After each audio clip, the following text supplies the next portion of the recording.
इस डिस्कस के लिए तो अपन भी प्रश्नोत्तरी के बाद बैठ जाएंगे। कोई बैठ करके हम आपसे डिस्कस अभी प्रश्नोत्तरी के बाद हम आपके साथ बैठ जाएंगे। थोड़ा सा अब देखो आपको कहीं जगह मिल जाए, बैठ जाइए। अवश्य, धन्यवाद। मुसलमान का अर्थ क्या होता है हम भी बताएंगे। मुसल्लम ईमान अर्थात सच्चा ईमान।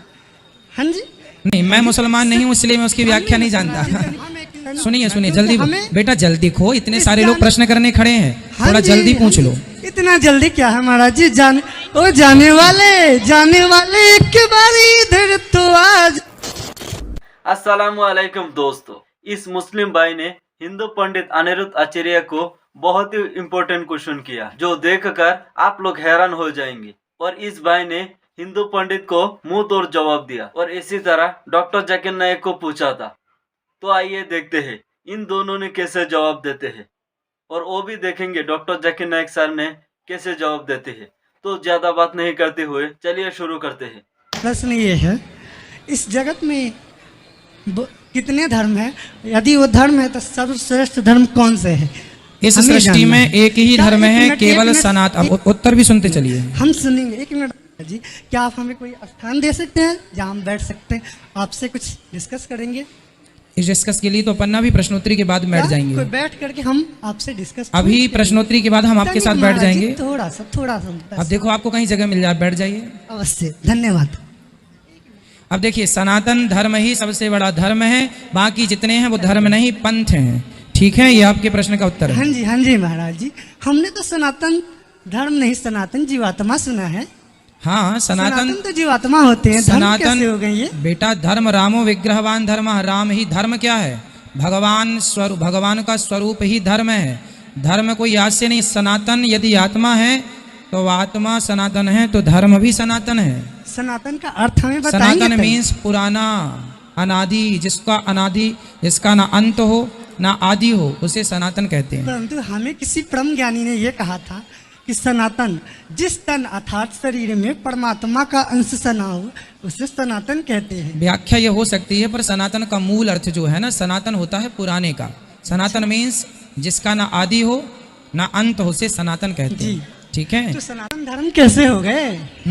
सनातन धर्म कैसे हो गए ये? भाई जिस धर्म का ना आदि है ना अंत है। भाई मोहम्मद साहब ने मुसलमान धर्म की स्थापना की?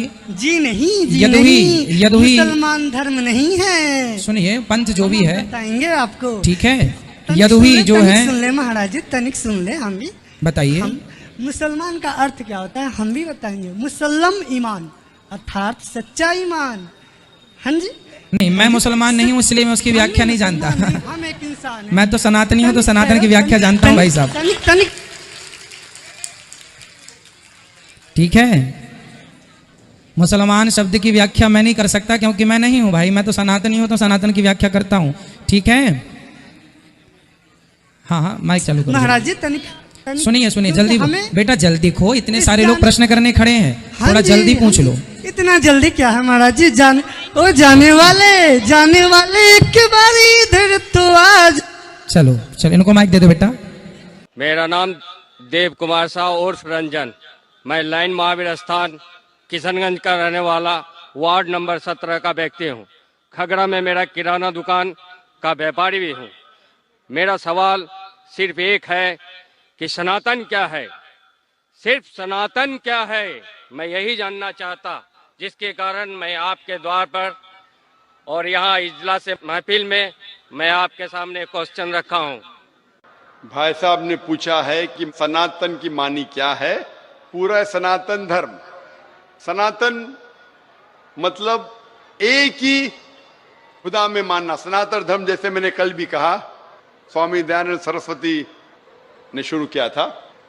और सनातन धर्म मतलब वो कहते हैं कि अगर आपको जानना है कि ईश्वर क्या है और धर्म क्या है तो सबसे ऊंची किताब वेद के ऊपर अमल करना चाहिए।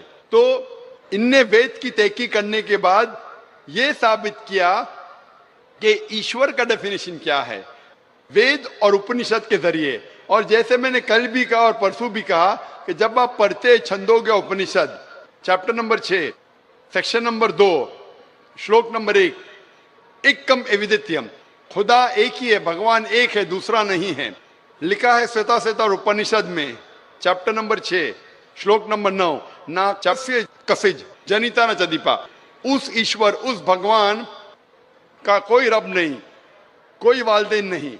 लिखा है श्वेताश्वेतर उपनिषद में चैप्टर नंबर 4 श्लोक नंबर 19, न तस्य प्रतिमा अस्ति।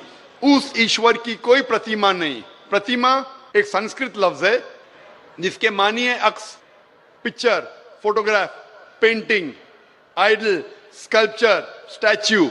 उस ईश्वर, उस भगवान की कोई प्रतिमा नहीं, कोई अक्स नहीं, कोई पिक्चर नहीं, कोई पेंटिंग नहीं, कोई फोटोग्राफ नहीं, कोई स्टैच्यू नहीं, कोई आइडल नहीं। यही चीज लिखा है यजुर्वेद के अंदर चैप्टर नंबर 32 श्लोका नंबर 3, न तस्य प्रतिमा अस्ति। उस ईश्वर, उस भगवान की कोई प्रतिमा नहीं, कोई अक्स नहीं, कोई पिक्चर नहीं, कोई पेंटिंग नहीं, कोई स्टैच्यू नहीं, कोई पोर्ट्रेट नहीं।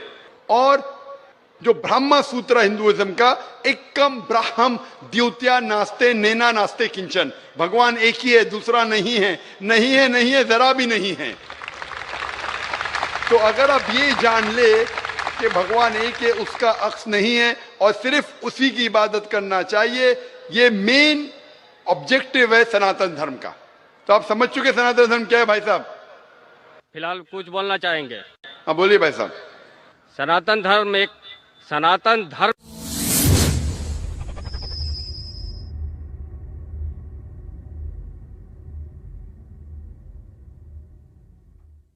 नहीं होता। जो मानव जन्म में, मानव रूप में इस धरती पे आता है वो सनातन होता है।